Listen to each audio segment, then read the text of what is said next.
YouTube, welcome back to Axis and Allies, the Garrison. This is Detroit coming to you from Rochelle Park, New Jersey. This is another episode of the YouTube Wars. We're coming to you from the bunker here in Rochelle Park. I have my daughter here. I don't know if you can see her. Let me bring her up. Wanna come on, Mama? Come on, come on. This is my daughter, Bella. Say hi, Bella. Say hi. All right, so guys, this is episode 6.1. It is Germany's turn. Dutch has a lot of moves to make. He's going to be declaring a total of 3 battles and a lot of non-combat movements that need to be made so that Germany can be better prepared or suited for the last couple of turns involving this conflict between the Axis and the Allied powers. Guys, as I like to say, don't forget to enjoy this episode and let me know if the strategies and tactics that we're using. All right, YouTube. It is the beginning of episode 6.1 for Germany. It is the beginning of round 6. All right, so going to be a very interesting round. A lot of positioning going on, not only on the Axis side, but also on the Allied side, involving this conflict as well. All right, so what are the purchases that Dutch Lancaster, who is the commander-in-chief of the German armed forces, the Wehrmacht, okay, what did he purchase with his 62 IPCs? Let's see what his purchases were or are. He purchased 2 U-boats, 6 infantry, 3 advanced artillery, and 2 fighter squadrons for a grand total of 62 IPCs. However, before we go ahead with the combat movements, let's quickly review the current ground and naval situation for the Germans.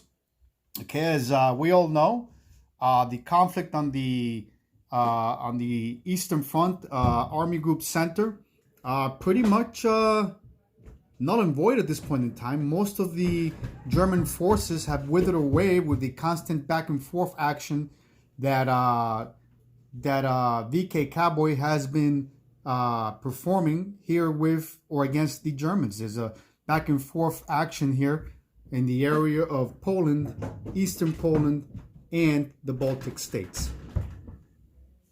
On the Southern Front, it's a different situation where the Germans are pushing deep into Germany, into the Soviet Union, where there is a back and forth between Rostov and Bryansk. So the Germans are definitely going deep into Russia's southern flank. All right, so in the Atlantic Ocean, okay, we have the U.S. making its presence felt in Sea Zone 91, where the U.S.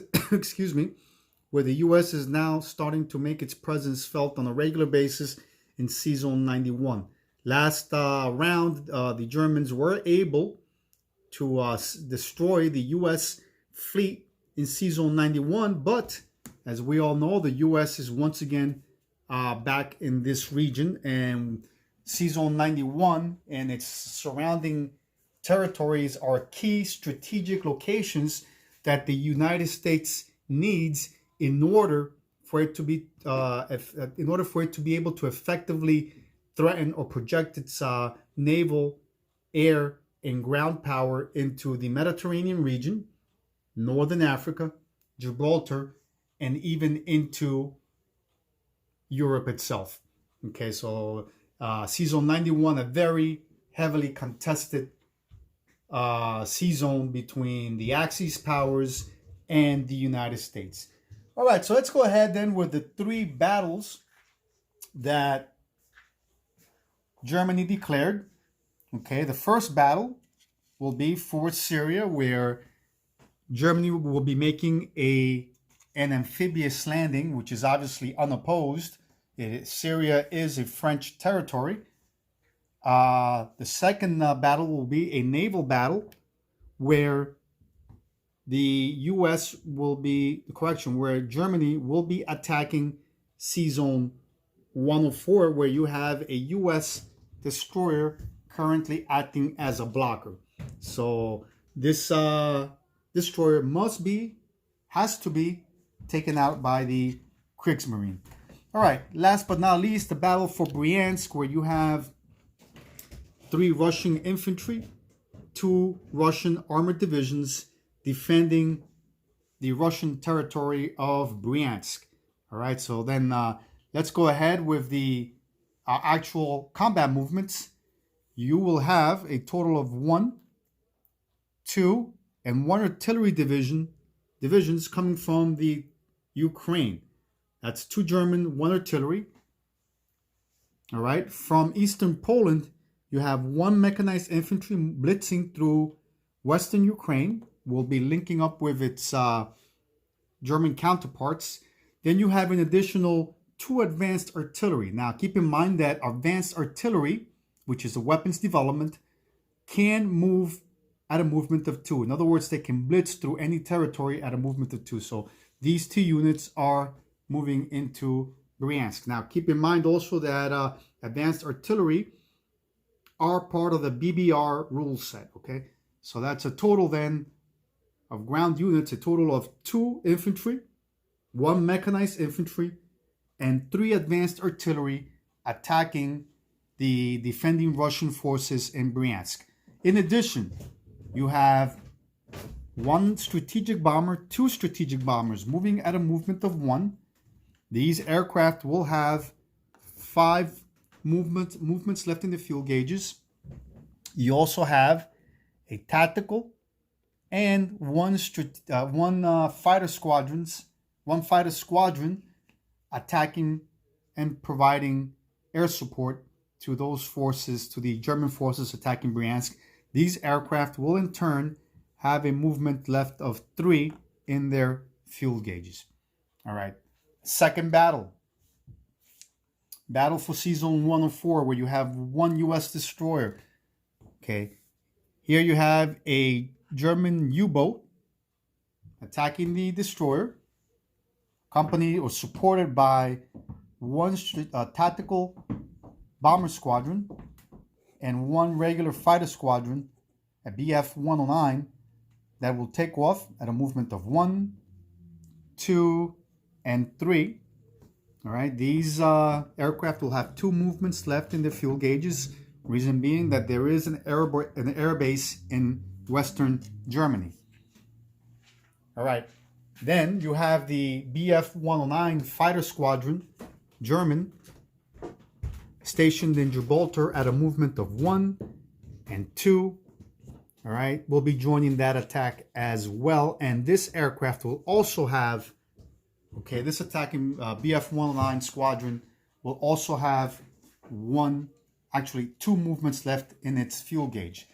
And of course, last but not least, there is a German naval transport, Season 97. It will pick up 1 German infantry division.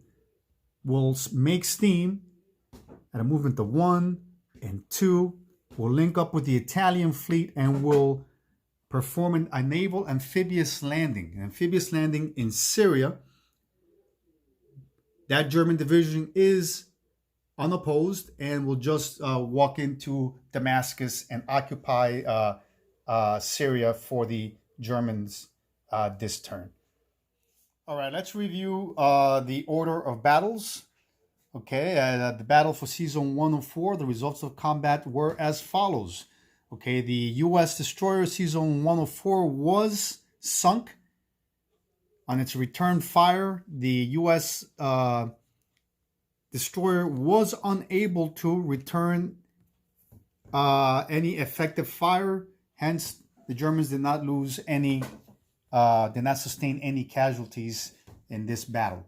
Battle for Bryansk. All right, in this instance, the Germans were able to take out the Russian defending forces. Okay, the Russians in their return fire did inflict 2 casualties on the Germans. All right, so currently in Bryansk, you have 3 artillery, advanced artillery, and 1 mechanized infantry division defending Bryansk. All right, and of course, we already know that the battle for Syria went unopposed. The German amphibious operation was successful. And in that territory, you now have one German infantry division occupying Syria. All right, let's go ahead with non-combat movements. All right, so let's go ahead with the non-combat movements. Dutch actually has quite a few of them to make. But let's start first with all the aircraft that were involved in the attacks in this turn. So, the two strategic bombers that participated in the battle for Bryansk, they have 5 movements left in their gas gauges. So that'll be at a movement of 1, 2, 3, 4, and 5. Both of these strategic bombers will land in Western Germany. All right, the other 2 aircraft, the tactical bomber and Bf-109 fighter squadron, have 3 movements left in the fuel gauges, and they'll be heading over to Karelia at a movement of 1, 2, and 3. So let's do that right now. These aircraft will be landing in Karelia and will be providing support to the 7 German infantry divisions that are already in Karelia. It may not be 7, it'd be 2, 3, 4, 5, 6 infantry ground units that are in Karelia that are German. All right, the tactical bomber that was never used in Ukraine. Okay, this unit will move at movement of 1, 2, 3, and 4, and it'll land in southern Italy. Okay, let's go ahead with the remainder of the German air forces.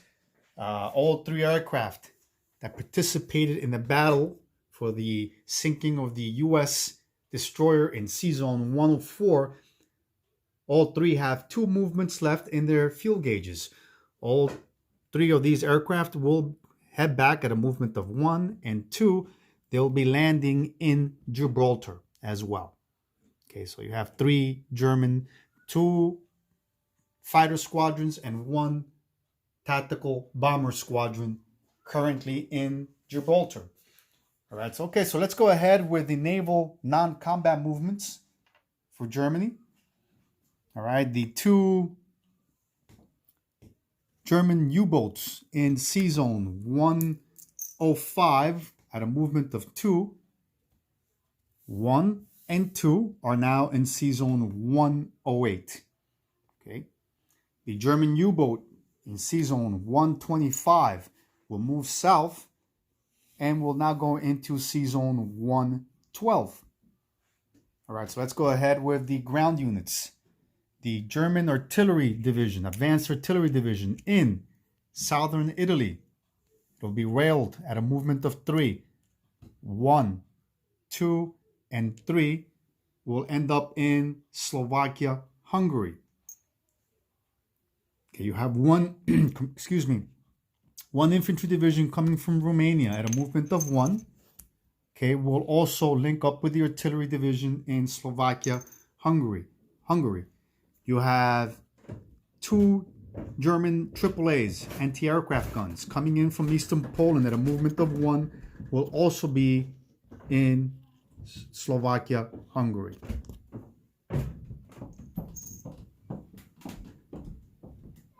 Okay. You have 1 German infantry division coming from Bessarabia into eastern Poland. You have 1 German infantry coming from Bessarabia into Romania. You have another German infantry division coming from Bessarabia into the Ukraine. Okay. Then you have an additional 2 AAA, actually 1 AAA at a movement of 3. 1, 2, and 3 will link up with the 2 German divisions, and actually, 2 German divisions, 2 additional AAAs, making it 3 AAAs, 1 artillery, and 1 infantry in Slovakia, Hungary. All right. And I believe that does it for the non-combat movements that Dutch made for the Germans. All right, so let's go ahead with the placements of the newly purchased units. Okay, so the 2 naval submarines will be going, or the 2 U-boats will be going into Sea Zone 93. All right, the 2 fighter squadrons will be going to Western Germany, as well as 2 advanced artillery. The remainder of 6 infantry and 1 artillery advanced will be placed in Germany proper. All right, so that's a total of 6 infantry ground units and 1 artillery in Germany itself. All right, for the income tracker, Germany goes up 1, takes up another IPC in Syria. All right, according to Dutch Lancaster, Germany is now collecting 60 IPCs. All right. Okay, so this is now the end of turn 6 for Germany. It is the beginning of round 6. Definitely very interesting as far as what's going on here with Germany, where Germany is now starting to build up its defense by investing heavily in the defense for Germany. Very few scattered ground units all over the Eastern Front for Germany. It's part of Dutch Lancaster's strategy. Keep in mind that we are playing the BBR, which is based upon 12 victory points, of which I believe currently the Axis have 10 out of 12 victory points as is currently. Now, I believe it's actually 11 because Italy did retake Egypt. Okay, so that's, I believe, 11 victory points. All right, guys, so it is the end of turn 6 for Germany. It is now Russia's turn. VK Cowboy will have his chance at commanding his Soviet Red Army. I'm sure that he won't disappoint, and he always has some sort of response that just always makes sense in an unpredictable way. All right, guys, thanks for watching, and as I like to say, don't forget to bunker down and play.